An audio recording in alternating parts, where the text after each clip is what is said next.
कि sector 37D development के बारे में यहाँ पे सर कुछ इसके माइनस पॉइंट बताएंगे जो हमारी सुनने में आता है। वहाँ से वो टाउनशिप के बीच में से नाला निकलता है। क्या ये भी बात सही है? कुछ सेक्टर्स ऐसे भी हैं जिनके बेसमेंट में पानी भर जाता है। क्या वाकई में इस प्रोजेक्ट को टाटा बनाएगा? हाय फ्रेंड्स, मैं राजीव आज अपनी छठी वीडियो लेके आया हूँ सेक्टर 37D के बारे में। आपको हम बताएंगे 37D की एक्चुअल में कनेक्टिविटी क्या है और जो मार्केट में रूमर्स चल रहे हैं, यूट्यूब पे चैनल्स पे वीडियोस आ रहे हैं प्रोजेक्ट के बारे में कि बैंगन द्वारका एक्सप्रेसवे पे है, इसमें ये अच्छाइयाँ हैं, ये है। कनेक्टिविटी के बारे में कोई ये नहीं बता रहा है इसके माइनस पॉइंट क्या है, और क्लाइंट को प्रेशराइज कर रहे हैं कि आप 5 लाख का चेक दे दो, नॉन बैंकेबल है, आप बाद में लेना चाहो लेना, नहीं लेना चाहो मत लेना। फिर उसके बारे में ये सब चीज़ें बताना मेरे हिसाब से मैंडेटरी हो जाता है कि उसमें सेक्टर में प्रॉब्लम्स क्या थी जो अभी तक उसमें कुछ अच्छा प्रोजेक्ट नहीं आया और अब अच्छा प्रोजेक्ट आ रहा है।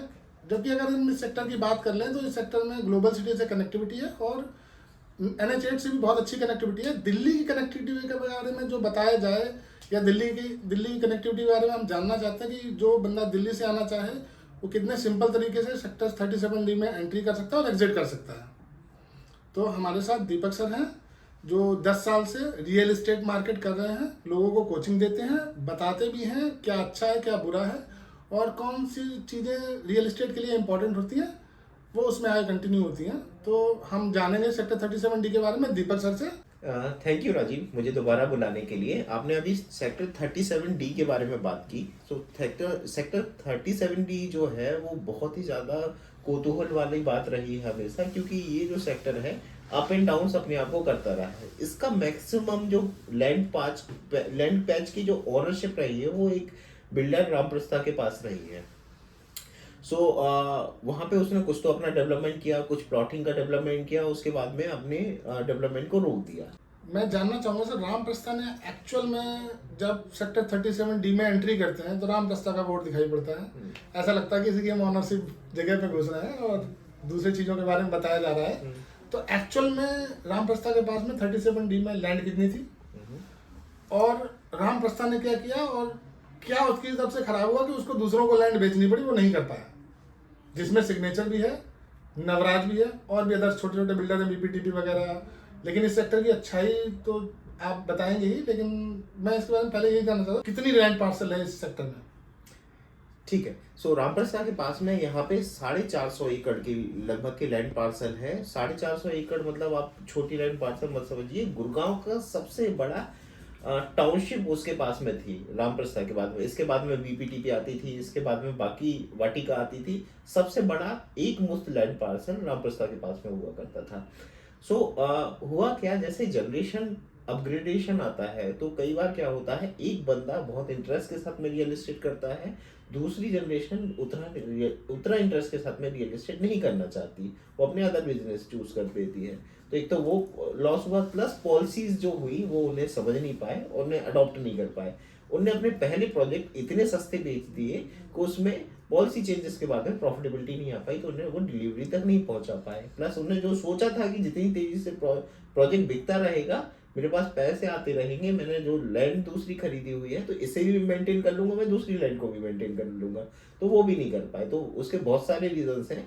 हाँ, बट ये जो सेक्टर है अब बहुत अच्छे से डेवलप हो रहा है, क्योंकि अब इसने अपने स्टेक्स बाकी लोगों पे ट्रांसफर कर दिए। मैं आपको यहाँ पे फिर रोकना चाहूँगा और आपसे मैं व्यूअर्स के लिए एक और फेयर आंसर चाहूँगा इसमें कि सेक्टर 37D डेवलपमेंट के बारे में यहाँ पे सर कुछ इसके माइनस पॉइंट बताएंगे जो हमारी सुनने में आता है, क्लाइंट को नहीं पहुँचता है, व्यूअर्स को नहीं पता चलता, जो है अपने घर खरीद रहे हैं उसमें कुछ ऐसा माइनस पॉइंट जो बहुत इंपॉर्टेंट है और जो कभी हटेगा भी नहीं।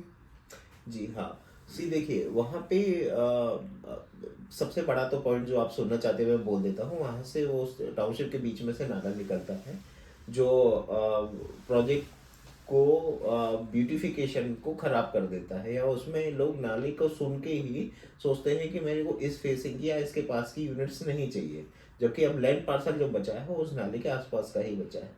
गवर्नमेंट ने चेंजेस लाए हैं कि सिटी को तो डेवलप करना है, लैंड को आप वेस्ट नहीं कर सकते, तो नाले को आप कवर कर सकते हैं। कुछ जगह पे जो नाले थे गुड़गांव में वो सूख गए हैं, तो उनको बिल्डर ने और अच्छे तरीके से बेचा है कि उधर पे मैन मेड लेक उनने डेवलप की है और उसे ब्यूटीफाई करके बेचा हुआ है। जैसे अदानी समसारा का मैं नाम ले सकता हूँ। सो डेफिनेटली वो एक प्रॉब्लम तो है, बट उसको कवर करके उसे सॉल्व किया जा सकता है। मतलब फ्यूचर में प्रॉब्लम सॉल्व हो जाएगी। जी जी जी, हो सकती है, बिल्कुल हो सकती है। अच्छा सर, एक और आंसर आपसे चाहूँगा मैं, कनेक्टिविटी को लेकर, जिसके बारे में क्लाइंट को बोला जा रहा है ना, जो भी खरीदना चाहता है, एंड यूजर है या पैसे बनाने वाले लोगों के बारे में हम बात कर लें, लेकिन उनको ये बताया जा रहा है बैंक ऑन द्वारका एक्सप्रेस में प्रोजेक्ट आ रहा है एक। क्या वो प्रोजेक्ट वाकई में बैंक ऑन द्वारका एक्सप्रेस है? नहीं राजीव, ये बिल्कुल बैंक ऑन द्वारका एक्सप्रेसवे का प्रोजेक्ट नहीं बोल सकते। बैंक द्वारका एक्सप्रेसवे से कनेक्टेड प्रोजेक्ट जरूर बोल सकते हैं, क्योंकि अगर आपको रामपुर सिटी के गेट से अंदर घुस के इस प्रोजेक्ट पे आना है तो आपको, या फिर अगर आप दिल्ली से आ रहे हैं तो आपको पटौदी रोड से यू टर्न लेके आना पड़ेगा, और अगर आप गुड़गांव से आ रहे हैं तो आपको सेक्टर 102 के चौराहे से यू टर्न लेके आना पड़ेगा। बीच में इधर पे एंट्री एग्जिट पॉइंट्स नहीं दिए हुए। द्वारका एक्सप्रेसवे की अगर मैं बात करूं, इन फ्यूचर जरूर छोटी रोड बन रही है, विच इज 24 मीटर रोड, जो इसके प्रोजेक्ट के पास में एक कॉमर्शियल प्रोजेक्ट आता है AMB का, तो उससे निकलते हुए आएगी, इस पे मिलेगी। प्लस इस टाउनशिप में, टाउनशिप है, टाउनशिप के अंदर सेक्टर रोड और प्रोजेक्ट रोड होती है, तो इस प्रोजेक्ट के अंदर काफी सारी जो है वो प्रोजेक्ट रोड बनेगी, और वो आपको सेक्टर 10A से भी कनेक्टिविटी देंगी, प्लस आपको द्वारका एक्सप्रेसवे से भी कनेक्टिविटी देंगी। तो सर आप मेजरली ये कहना चाहते हैं जो 24 मीटर के रोड्स बनेंगे वो जिस बिल्डर के पास लैंड है वही बनाएगा?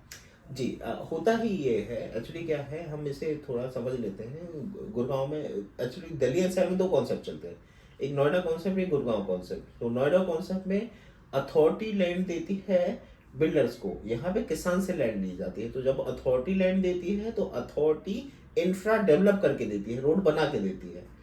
तो नोएडा जब आपको लेने जाओगे कोई प्रॉपर्टी, तो आपको रोड बनी मिलेगी, इंफ्रा बना मिलेगा। यहाँ पे क्या होता है, वही इंफ्रा पहले प्रॉपर्टी डेवलप हो जाती है उसके बाद आता है, क्योंकि इंफ्रा बनाने के लिए आपको जो अमाउंट आता है वो EDC IDC के पैसे से आता है, जो आपको प्रोजेक्ट बना के खड़ा करने के बाद में आपको करना पड़ता है। तो रोड यहाँ पे बाद में ही आती। तो जो लैंड ओनरशिप है, जैसे फॉर एग्जांपल एक नवराज की लैंड ओनरशिप है वहाँ पे बड़ी, एक सिग्नेचर की लैंड ओनरशिप है बड़ी, तो जब उनका EDC IDC का पैसा कलेक्ट हो जाएगा तो वही उस पूरी टाउनशिप में रोड बनाएंगे।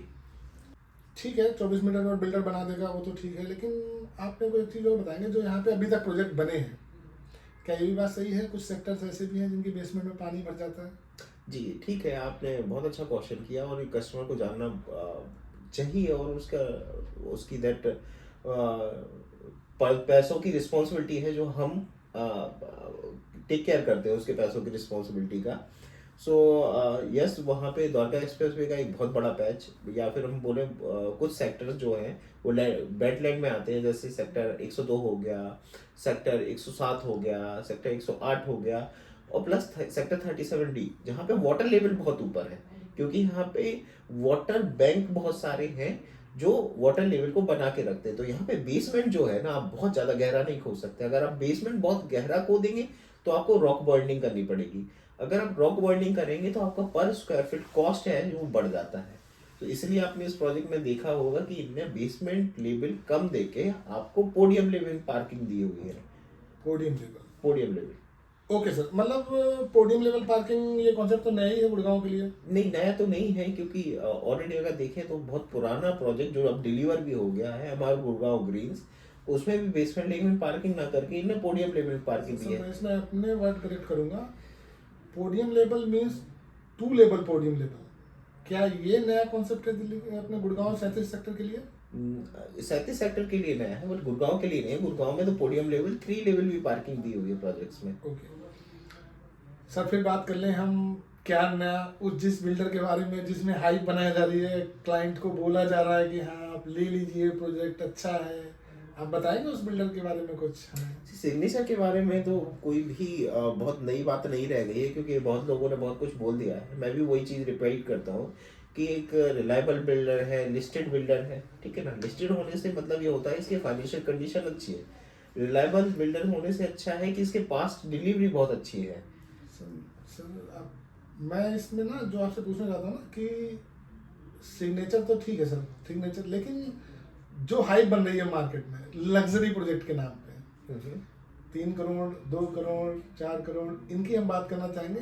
क्या वाकई में जितनी हाइप बन रही है मार्केट में वही प्रोजेक्ट लाएगा ये? सी देखिए, उसको आपको जज करना पड़ेगा, अपने कस्टमर को फेयरली बताना पड़ेगा। एक्चुअली लग्जरी कोई गुड़गांव दिल्ली एनसीआर का बिल्डर डिलीवर कर ही नहीं सकता जब तक वो आउटसोर्स ना करे अपने रिसोर्सेज। आपको देखना पड़ेगा उसका डिजाइनर पार्टनर कौन है, आपको देखना पड़ेगा उसका कंस्ट्रक्शन पार्टनर कौन है, आपको देखना पड़ेगा उसका लैंडस्केप पार्टनर कौन है। तो अगर ये तीन चीजें बहुत हाई एंड नाम के साथ में आ रही हैं तो डेफिनेटली वो प्रोजेक्ट लग्जरी को टच कर सकता है। प्लस सीलिंग हाइट भी उसमें एक फैक्टर होती है कि अगर आपकी सीलिंग हाइट अगर 11.5-12 नहीं है तो वो लग्जरी का कोई कॉन्सेप्ट ही नहीं है, क्योंकि उसमें फिर आप अपनी सीलिंग के साथ में दैट ब्यूटिफिकेशन नहीं कर पाएंगे। क्या वाकई में इस प्रोजेक्ट को टाटा बनाएगा? ये तो फ्यूचरिस्टिक है, क्योंकि अभी इसकी दैट रेरा नहीं आया है, तो अभी इसकी सारी चीज़ें ऑन पेपर और या वर्बल कम्युनिकेशन से ट्रेवल हो रही हैं। तो जब पेपर में कोई चीज़ आ जाएगी तो हम देखेंगे। सर एक चीज और पूछना चाहूंगा मैं आपसे, क्या वाकई में दुबई पाम अल्डेरा की तरह हो रहा कुछ नया? देखिए, कोई भी कॉन्सेप्ट को कुछ बोल देने से वो नहीं हो जाता है वो वैसा। सर नहीं पाम इस पे अल्डेरा मार्केट में जो चल रहा है ना, मैं उसके बारे में आपसे मतलब कुछ यूनिक है इस प्रोजेक्ट में कि वाकई में इस प्रोजेक्ट को लेना चाहिए एंड यूजर्स को या इन्वेस्टर को? इस प्रोजेक्ट की ज़रूरत थी उसके जैसे बनने की, क्योंकि अगर मैं बोलूँ तो इसका बेसमेंट बहुत अगर गहरा दे देते ये तो इनको खर्चे ज़्यादा हो जाते, जो इतना सस्ता बेच पा रहे इतना सस्ता नहीं बेचते ये प्रोजेक्ट, पहली चीज़। और बेसमेंट इन्हें पोडियम लेवल दे दिया तो पार्किंग की आपकी प्रॉब्लम खत्म हो गई, ठीक है ना, पहली चीज़। तो इन्हें सस्ता भी दे दिया और ब्यूटिफिकेशन भी दे दिया। प्लस इसके साथ में जो इन्हें कॉन्सेप्ट दिए हैं मल्टीपल पूल के, मल्टीपल इन्हें दैट आपको क्लब्स दिए हैं, अमेनिटीज बहुत अच्छी दे रहे हैं। तो डेफिनेटली जब कोई बंदा मिड सेगमेंट से अफोर्डेबल से मिड में आता है, मिड से लग्जरी में जाता है, तो वो एक फ्लैगशिप प्रोजेक्ट बना के देना चाहता है। क्योंकि अगर देखा जाए तो M3M अपने आप को गोल्फ एस्टेट के नाम से अभी भी रिप्रेजेंट करता है, जबकि वो प्रोजेक्ट 2011 का प्रोजेक्ट है। That was his flagship project. पहला प्रोजेक्ट सबका ड्रीम होता है, पहली कंपनी सबकी ड्रीम होती है, ठीक है ना। तो उसे वो बहुत अच्छे से डिलीवर करना चाहते हैं, यहाँ उनके ड्रीम अटैच है, तो डेफिनेटली सिग्नेचर इस पर बहुत अच्छा काम करेगा और प्लस अप्रिशिएशन देने की भी कोशिश करेगा। मतलब हाँ मिल सकता है अप्रिशिएशन इसमें डेफिनेटली। अभी भी देखा जाए तो सिग्नेचर प्रोजेक्ट को कंपेयर करें द्वारका एक्सप्रेसवे के पूरे पैसे, तो न्यू लॉन्च में सबसे सस्ता तो सिग्नेचर ही है। प्लस लैंड बैंक भी उसके पास में यहाँ ज़्यादा है, तो जब सेकंड फेज लाएगा तो डेफिनेटली फर्स्ट फेज से तो ज़्यादा कॉस्ट पे होगा वो। सो फ्रेंड्स, जो मैंने इसकी समरी बताई और इसके बारे में जो भी आप और कुछ जानना चाहते हो या इसके सेक्टर के बारे में आपके और कोई क्वेश्चंस हो, ज़रूरी नहीं है आप सिग्नेचर के बारे में जानना चाहते हैं, कोई और प्रोजेक्ट अगर आपने यहाँ पे ले रखा है, आप कोई और इन्वेस्टमेंट यहाँ पे कर रहे हैं तो उसके बारे में भी जान सकते हैं। नीचे मेरा नंबर दिया हुआ है, मेरे को कॉल कर सकते हैं, व्हाट्सअप कर सकते हैं या नीचे कमेंट बॉक्स में लिख के भी बता सकते हैं। मैं कोशिश करूँगा मैक्सिमम आंसर देने की। कनेक्ट करना पड़े फिर चाहे दीपक सर से मुझे या किसी और से। Thank you friends.